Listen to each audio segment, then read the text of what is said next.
Welcome to the Leadership in Law podcast with host Marilyn Jenkins.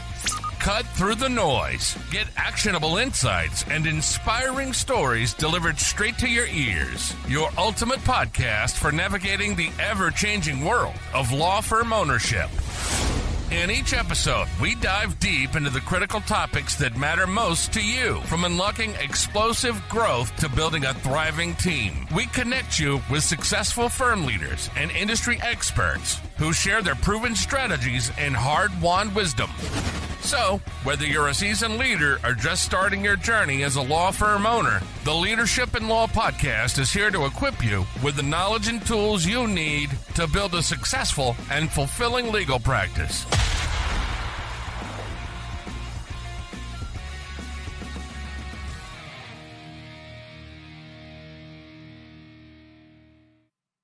Welcome to another episode of the Leadership in Law podcast. I'm your host, Marilyn Jenkins. Please join me in welcoming Devin Sizemore to the show today. Devin is the author of Connection Expansion. You're one connection away from massive success in your life and business. Devin is driven by passion for meaningful experiences, both personally and professionally.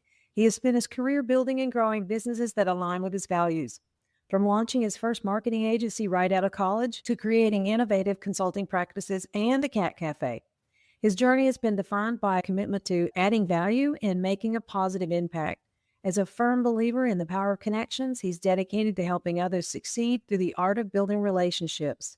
The next chapter of his life is focused on fostering a community where 1 million connections can create lasting, transformative change. I'm excited to have you here, Devin. Welcome. Thank you so much. I'm excited for this conversation, and it's going to be awesome. Absolutely. So you've done a lot of things. What made you dive into this and work with connections and referrals and that sort of thing and build this book that we're talking about?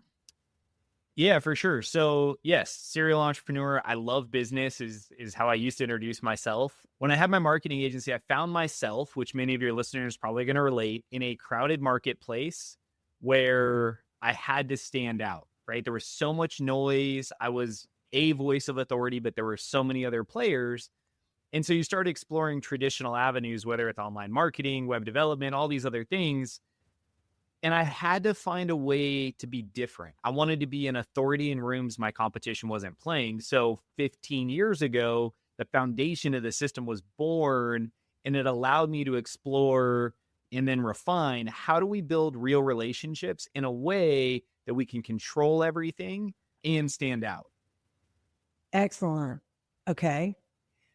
And that's where now these days we're doing different people who obviously publish books for authority and podcasts and that sort of thing. What would you say somebody starting out? Obviously, everybody loves referrals, right? That's the easiest way to make a sale. They come to you pre-sold. How do you get started? Yeah, so I tell everyone to start with the same thing. It's called the connection expansion exercise. We have a lot of issues in the world of referrals, right? I call it the referral dilemma. We make a lot of asks, but we don't get a ton of reciprocation, even if we're making connections or referrals with other people. And so a very small percent of your network or your current client base actually refers you. But as you said, we want more of it, because when it comes in, it's a really high close rate. They already know, like, and trust you. It's amazing. Right. The issue is when we go out there to our network and we ask, our ask is always benchmarked against our ideal prospect or prospect profiles. What that does is it sets the person you're talking to up to have to refer someone to you with the intent of them being sold. That creates so much friction in the introduction, unless they've raised their hand and said, hey, I need you. I need your product or services. Hey, let me connect you guys. But that limits our network's ability to refer us. So if we go to the connection expansion exercise, what we do through that is we stop chasing the client ask and we chase the people who have access to our clients.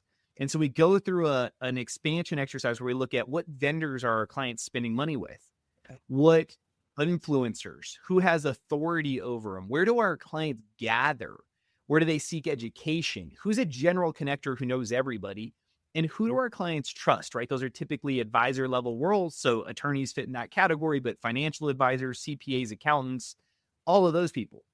And we look at, okay, we have this idea and we've gone through this exercise now of all of these profile types who could have access to our ideal clients. Now, which of those do we relate to? do we have easy conversations with? Does my background allow me to have a synergistic conversation? We identify 2 or 3, and then we shift our ask. And so instead of you saying, hey, Devin, who do you want to connect with? And I say, I want to connect with people who want to build their network, right? That would be my ask. Great. Instead, I would say, I want to connect with podcast hosts, event hosts, those people, because what I find is we can add value to each other's worlds. Now, instantly, you can go through your network and be like, oh, I know a few people. You're going to make an introduction because there's no friction, right? You're not trying to position them to be sold. You're positioning us to have a strategic conversation. If I have that level of strategic conversation in every meeting I'm having, the high quality referrals start showing up. But everyone rushes to the referral ask and they miss the relationship building part.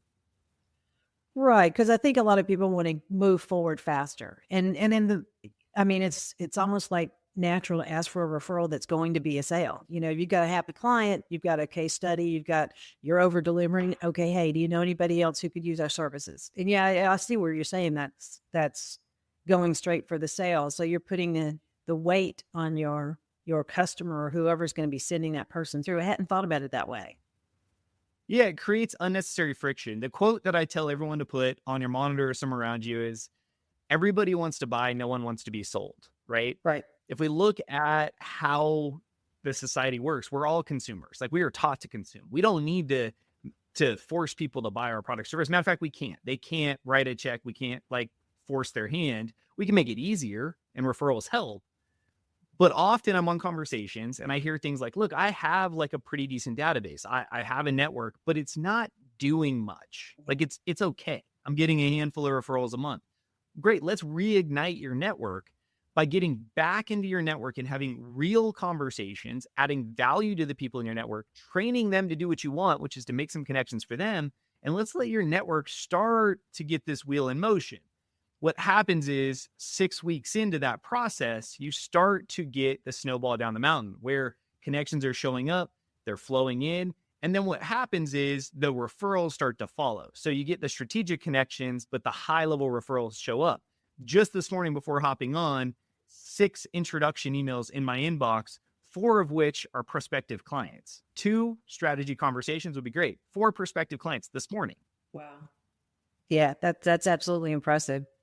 So I know a lot of people use LinkedIn to build their network, and we're thinking that, say, attorneys were being local businesses. So thinking Chamber of Commerce, what are you thinking as far as, so you're looking at not necessarily looking at somebody to refer you a client right off the bat, but you want to get your name out there, like an authority building or the know, like, and trust. Is that what you're getting at as well? Yeah, for sure. And you can do it with your current network, whether it's one person or hundreds, which most of the listeners probably have a decent network. And we're just going to reignite it. So we can talk about that strategy. Or yes, you can go network, right? What I tell people is do whatever's comfortable. Stop doing all the things people tell you to do that aren't comfortable. So don't create content if you don't enjoy it, right? It comes off fake. It doesn't work, right? If you don't like in-person networking because you want time with your family or you just don't want to be there, don't do it, right? Find strategies to tap into the stuff you have available, or go to web conferences, or go to masterminds, or find other ways to get into groups of people. But even with just your current network, we can unlock a ton of potential. We just have to change the way we're communicating with our network. So lots of strategies. Again, choose the one that's best for you to start conversations. The key is we need to get into what I call connection meetings, realignment meetings. We can re-engage our network and get that relationship started again. Okay. Yeah. Let's do that. Let's talk about the reigniting. I'd like to talk about that a little bit further. How do we go about doing that? Because, you can do announcements, like we call them database reactivations, but those typically include some sort of offer. So if you're going to reignite your database or your network, how would we go about doing that just to raise the level of the conversation? Love it. Yeah. So yes, you should be doing all the other things, right? You should have offers, you should have invites, you should do newsletters. All those things are great for brand awareness. Here's how we do it when we're trying to nurture our network and get it reignited. And so this is my fast action exercise. So first, every day I need you to commit to a certain number of people in your database that you're going to reach out to, right? So 1, 3, 5, 10, pick a number, whatever you think you commit to. When you reach out to them, what you're going to do is ideally you're tracking them in some sort of CRM so we can follow up with them and create an actual nurture cycle. Yeah. We're going to re-engage with them on social media. So we're going to go click on their Facebook, Instagram, LinkedIn, pick your platform you're playing on. We're going to skim that, add a couple comments and likes just to show them that we are committed there too. Then we're going to send them an email. This is what the email says. The email says, "Hey, Bob, I hope you're doing well and having a great day. It's been a while since we last connected. Anything new and exciting in your world? Any new challenges? I would love to schedule time to catch up with you so that I can realign what would be the best connections for you. Here's a link to my calendar. I look forward to catching up." That's it. That's our email script. The email script works because it's all about the other person. Right. And this is where so many people go wrong. And yes, in your newsletter, provide education and have calls to action, have a strong offer, all this other stuff. But if we're building relationships, it's not about you. It's about the other person. Right. It will become about you as long as you keep it about the other person first. So if you can just send that email out, again, to 1, 3, 5, 10 people a day to re-engage your network, what will happen is they'll start booking meetings. If you're going to do in-person meetings, I recommend an hour. If you're going to do virtual meetings, 30 minutes is perfect. And then there's a format for that. We can talk about that in a second for how you do those meetings to really unlock the value. But that's all it is we're just going to reignite. Every single person in my database gets a check-in email every 6 weeks. These are manually sent, and it's the exact template I just gave you, every single person, because that's how we keep our network warm. And we show that we're going to add value and we're trying to give to the relationship, not just take. I love that. It definitely makes it not all about me. You want to help people grow. Look at this system would probably work really well with. Have you heard of the Dream 100? Mm-hmm. So that type of thing. Some people call it a Dream 20, depending on how what you're looking at. So using something like that, making it very not about me, but about them, and try to help them. How would you use something like that for a Dream 100 type of outreach? Yeah, so if I'm going to do colder outreach, what I'll typically do is very similar email script, but I'll say something like, "Hey, Amy, your name keeps coming up in conversation, so our circles are overlapped. I would love to get time on the calendar to catch up with you to learn more about you. I'm an active networker, make a ton of connections. I'd love to be able to make connections for you. Here's a link to my calendar." It's all about the other person. Yeah. And even my event follow-up script says the same thing. Everything is about the other person. So often in sales and marketing, we rush to position ourselves. Mm-hmm. It will happen. In the conversation, they're going to ask what you do, and you can reply, right, in the most concise, direct way possible so you can position yourself for an opportunity for a deal. But that's such a small part of the person we're meeting with, right? I want to tap into what does their spouse do? What's their family do? What boards are they on? What networks are they in? How else could they open doors for me and help me, right, while I'm helping them? Mm-hmm. That's the strategy, right? And that's how we take our network, again, even if it's 10 people, and we reignite it and we get them to start producing. Okay. That sounds very interesting. I like the difference in the cold outreach, but the building your network, I love that, because so many of us we're using LinkedIn. We're getting our content out there, at least our reputation out there. So being able to do that, and everyone should have a CRM that you can track that with. And I love that you're sending that every 6 weeks. So you're giving a touch every 6 weeks because it could be a better time in 6 weeks for someone to respond to you than it is right now. And it's always the same template. I have people who have received this email from me every 6 weeks for a decade, and they're used to it. And what happens is about 30% of the people reply. Some will reply with, "Hey, here's what's going on in my world. Here's some links. Here's some updates." Some will say like, "Yeah, I grabbed a time on your calendar. Look forward to catching up. I have new and exciting things. Oh, I just shifted companies or roles." All these things you may not have been aware of, but because you checked in, now you can re-engage. One of my key principles with the whole system is control what you can control. And so often we do things we can't actually control, and then we beat ourselves up because the response rate's not what we want. If we can get people into a meeting, that's where we have the most control, because we can ask a certain set of questions, we can re-engage and add value, we can re-nurture, we can do all these things because we're in a meeting. Right. Everything else we do, we're assuming the other person's going to respond in a certain way. We can't control any of that. So this strategy is really about like, can you commit to doing one connection meeting a day? Just one. Can we just add one meeting to your calendar where you're going to just build a relationship?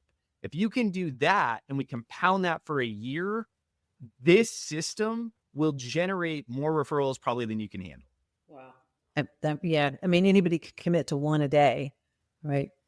So in that meeting, so let's walk through a meeting. What would happen? So if someone says, yeah, it's great. I grabbed your time on your calendar. Can't wait to talk to you. So now we're in the Zoom meeting. Let's do it. Let's give you the real exact flow. So this is the same flow I use. It's what I teach. We always start with current state, and you're going to have to change the questions to your personality, right? You have to ask things that you're comfortable asking in a way that's comfortable for you. So always a disclaimer for that. But here's the flow. The first bucket of time is current state. What are they doing? Who are they selling to? What are their services? You need to understand the game they're playing currently. And let's talk about the big outcomes. So in the meeting, you need to learn enough about the person to edify them properly if you're going to make an introduction, right? Hey, this is why so-and-so is amazing, right? So you got to ask enough questions for that. You need to understand where they're going and what's in the way so we can solve some problems. And you need to understand the types of connections that would be valuable for them. So those are the outcomes we're chasing. So first, current state. What do you do? Who are you chasing? What kind of services? Let's realign that. Even if this is someone you know really well, then you just ask, like, hey, catch me up. Like, what's new and exciting in your world? Tell me about a new client you onboarded and why it worked great, right? Whatever that is. Okay. We then go backwards. Hey, remind me how we got here. Like, what's your story? Why did you end up being a pest control company, a CPA, or whatever? The reason we go backwards is it shows us previous networks. It shows us opportunities where there might be things to connect with that we didn't know, right? Because we're only looking at their current state, not the past. Okay. From the past, we then move to the future. Hey, tell me about where you're going. What are your big goals? What are you trying to accomplish? So now we're getting the person dreaming, right? This is where I'm going, chasing revenue, when I expand my team, looking to expand other markets, all these things that start to show you, okay, is this a super growth-minded person? Are they stalled? Are they trying to work themselves out of the company? All this information is great because it starts to let us know where they're going. And then we ask, what's in your way? What's in your way? So what's in your way between the current state and the future? And they're going to tell you, right? I can't find enough good people, right? I can't keep my staff. My health benefits program sucks, whatever it is, right? So now they're telling you how to help them and it feels organic. Sometimes your product or service might be the exact thing to help them, but not often, right? Often we're just looking for, okay, between here and there, who can I connect them with to solve some of those problems? And that's the flow of the meeting. So if you're doing this in a 30-minute meeting, that's about 25 minutes of questions. If it's an hour, you should be about 45 to 50 minutes. We only need a little bit of time at the end for them to flip the script. And what will happen is they're going to ask you the same questions, but you get to answer them super quick. So they're going to be like, oh my gosh, we're running out of time. Should we schedule more time? No, it's okay. What are you up to, Devin? Oh, boom. And now you're just going to answer all those questions in rapid fire. Hey, this is what I'm doing. This is what's going on. This is what I'm chasing. And here's my ask. Here's the things that would help me most. Nice. Because you're prepared. You're the one that organized the meeting. Okay. Yeah, we're controlling the meeting, right? Because if we control it, that's great. Bonus question at the end, I always ask them, who can I connect them with, or what's a referral you're looking for? Always ask that question as kind of like a last question, because then it positions them to ask you the same question. So that's how we build the relationship and conduct the meeting. Again, stop talking about yourself, ask them a bunch of questions, take a bunch of notes, and then make sure you're positioned for the follow-up, which is where we're going to add value, we're going to make connections, and we're going to really get this thing going. Cool. So basically you're working on the law of reciprocity.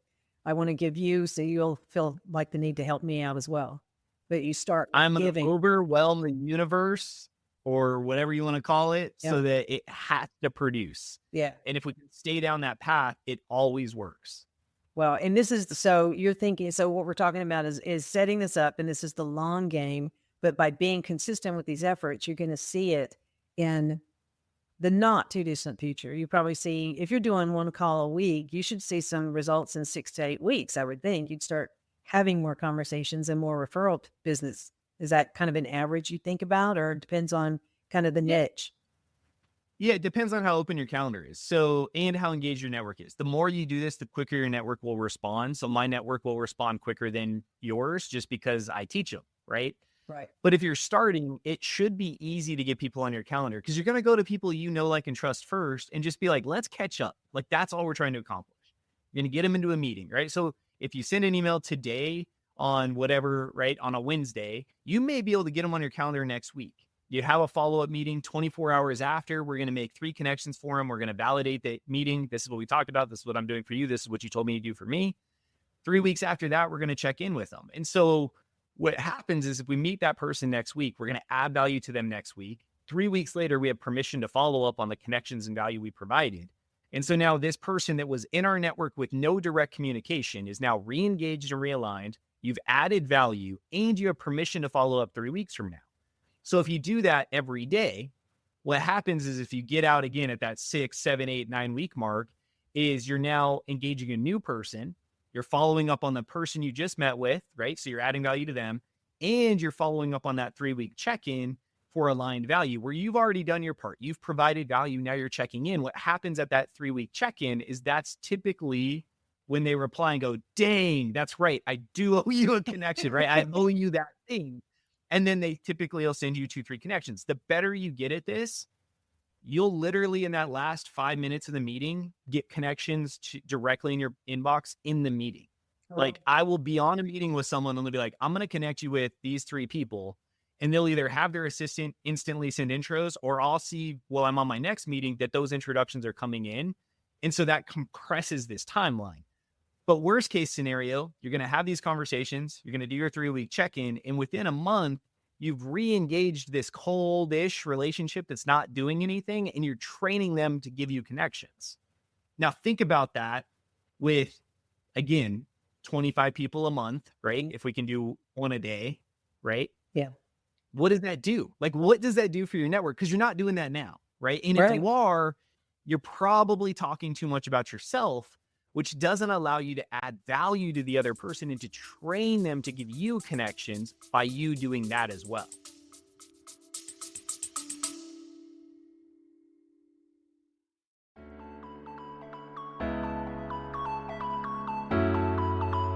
What's your plan to grow your law firm's sales and profits in 2025? My name is Marilyn Jenkins, and I want to take a quick moment to share something I'm super excited about. It's called the Law Firm Growth Guild. It's your shortcut to mastering marketing and getting more clients. It's sponsored by Law Marketing Zone. If you're a lawyer or a law firm owner who's been feeling overwhelmed, juggling clients, leading your team, and trying to scale without losing your sanity, I get it. It's a lot.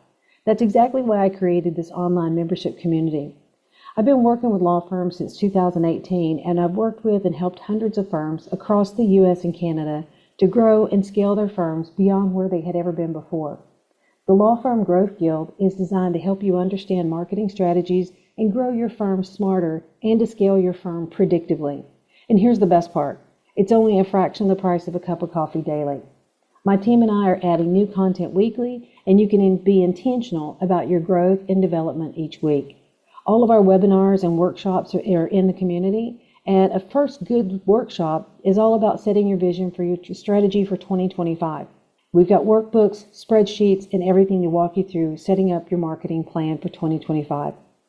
Getting crystal clear on where you're going and how to get there. Imagine walking into this new year with confidence, with a plan, and with the tools to make 2025 into your best year yet. Don't get left behind. Join the community now and jumpstart your growth for 2025 and beyond. Click the link in the show notes or visit checkout.lawmarketingzone.com to find out more and to join the community. Let's grow your firm together. I can't wait to see you on the inside of the Law Firm Growth Guild.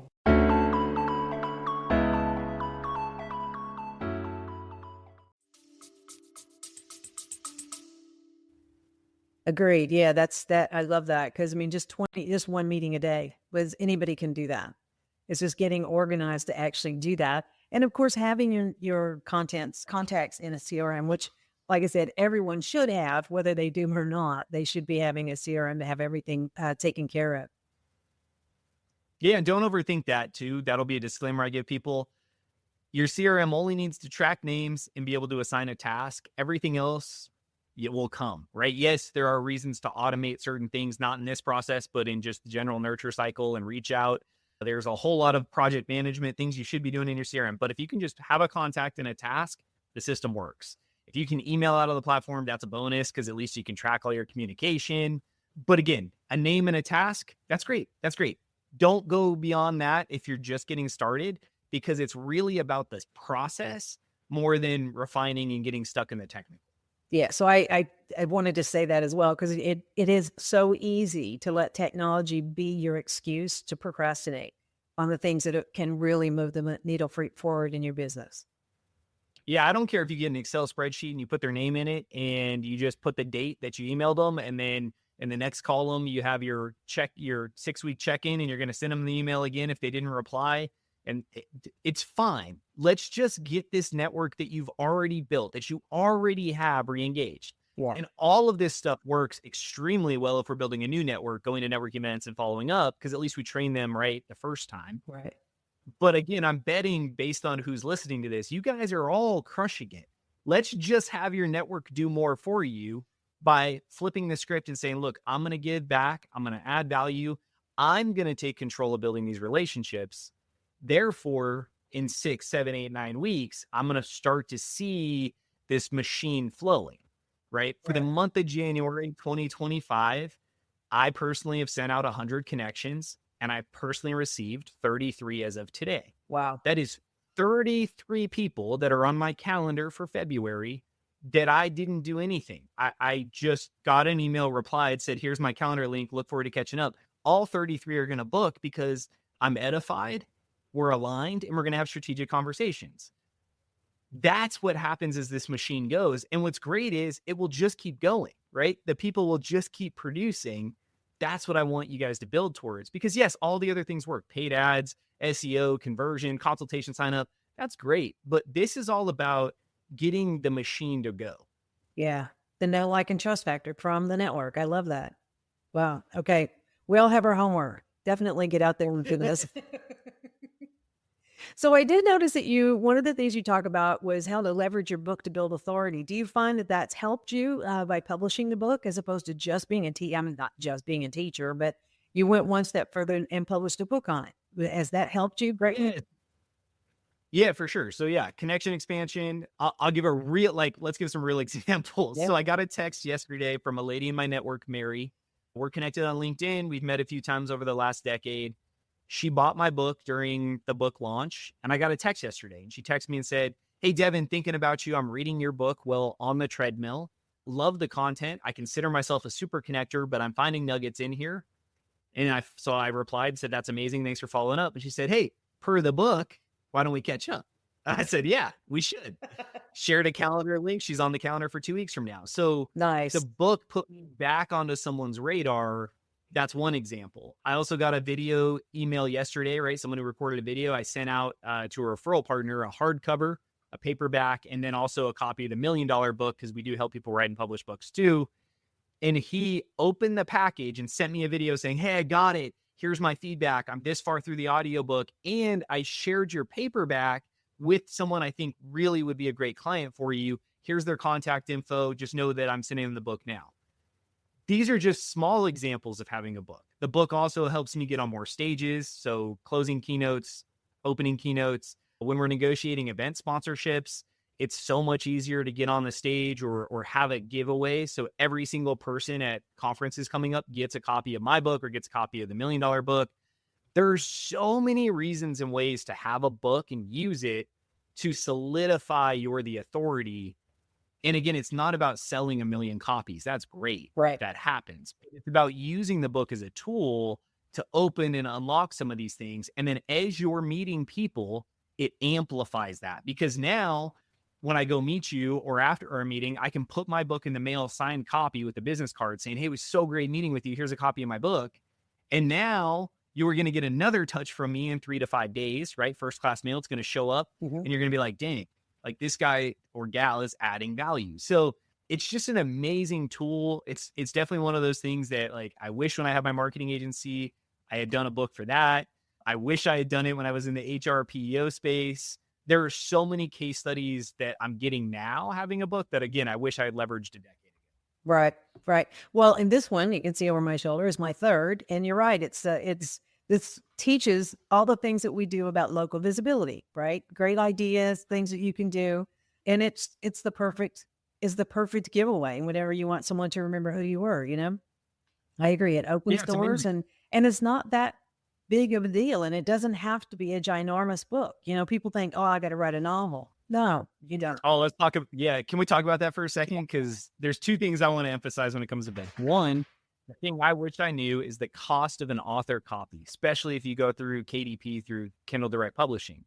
My book costs me $2.35 to order. Okay. What else can you give away for $2.35 that has as much value to the person you're giving to as a book? Nothing. Zero. There is not one thing you can give away because this takes up real estate. It has an instant perceived value of $15, $20, $25, whatever your price for the book is. And people don't throw books away. It's going to take up real estate somewhere. The nightstand, the on their desk, in the office, somewhere it's going to take up real estate for $2.35. So I have an event coming up for young entrepreneurship. I love entrepreneurs. And so I told the lady, I said, look, I know the speaker spot's already booked. Would you be okay if I donated 100 copies of my book for your attendees? And she's like, that'd be amazing. I'm like, fantastic. I'll sign them and we'll give them to everyone that checks into that event. I'll get the books to you in the next week. Wow. So my investment for that is $300 plus I have call to action bookmarks in there. So let's say $400. For $400, I'm getting my message into the hands of all those people. And her perception is, and I'm sure she'll listen to this, right? Her perception is that I just spent $1,500 to support her event, right? Right. Because her perceived value is $15, not the $2.35. Right. So that's the first thing. The second thing is you'll notice this book, right? This is my book.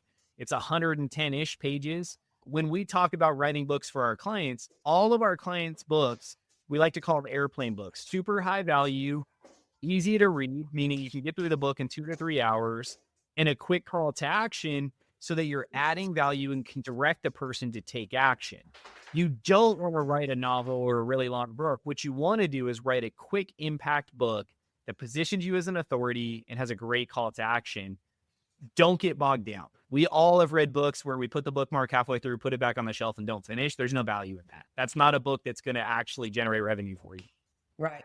Right. I absolutely agree. And it just makes such a difference to be able to do that. And, I think shipped, the most expensive out of KDP was like $7.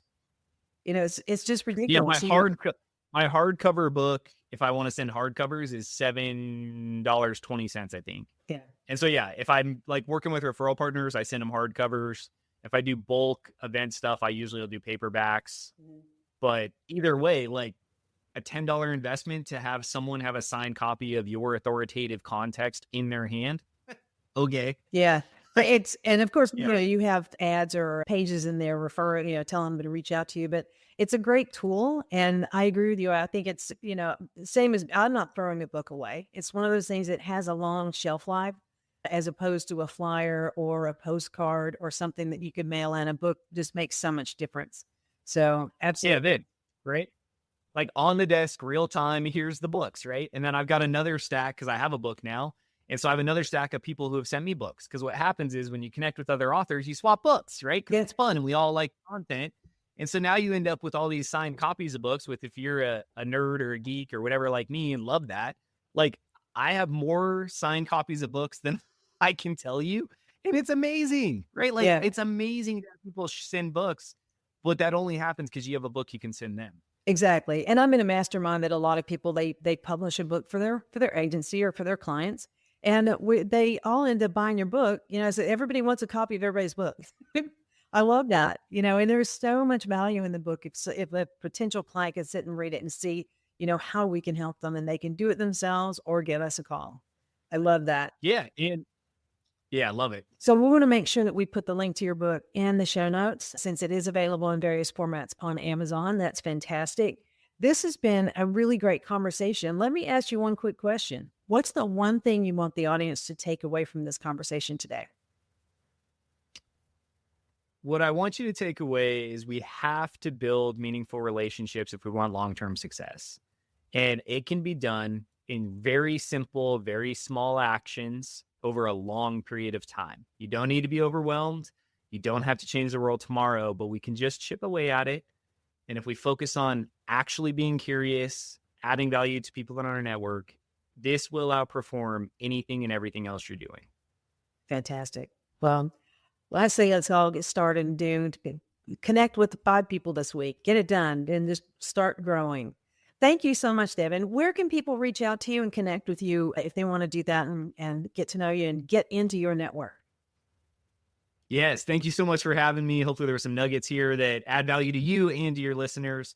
DevinSizemore.com, DevinSizemore. All my social links are on there. I also just recorded a webinar that talks through this whole system.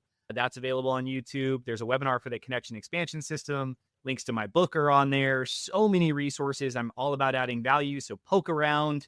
And I'm on every social platform. My handle on all of them is DP Sizemore. So add, connect, shoot me a message, tell me how you heard about me. And I'd love to connect with you and hear your story. Fantastic. This is awesome. Thank you so much, Devin. Thank you. Thanks for joining me today for this episode. As we wrap up, I'd love for you to do two things. First, subscribe to this podcast so you don't miss an episode. And if you find value here, I'd love it if you would rate it and review it. That really does make a difference in helping other people to discover this podcast. Second, you can connect with me on LinkedIn to keep up with what I'm currently learning and thinking about. And if you're ready to take the next step with a digital strategist to help you grow your law firm, I'd be honored to help you. Just go to lawmarketingzone.com to book a call with me. Stay tuned for our next episode next week. Until then, as always, thanks for listening to Leadership in Law Podcast, and be sure to subscribe wherever you listen to podcasts so you don't miss the next episode. Thanks for joining us on another episode of the Leadership in Law Podcast. Remember, you're not alone on this journey. There's a whole community of law firm owners out there facing similar challenges and striving for the same success. Head over to our website at lawmarketingzone.com. From there, connect with other listeners, access valuable resources, and stay up to date on the latest episodes. Don't forget to subscribe and leave us a review on your favorite podcast platform. Until next time, keep leading with vision and keep growing your firm.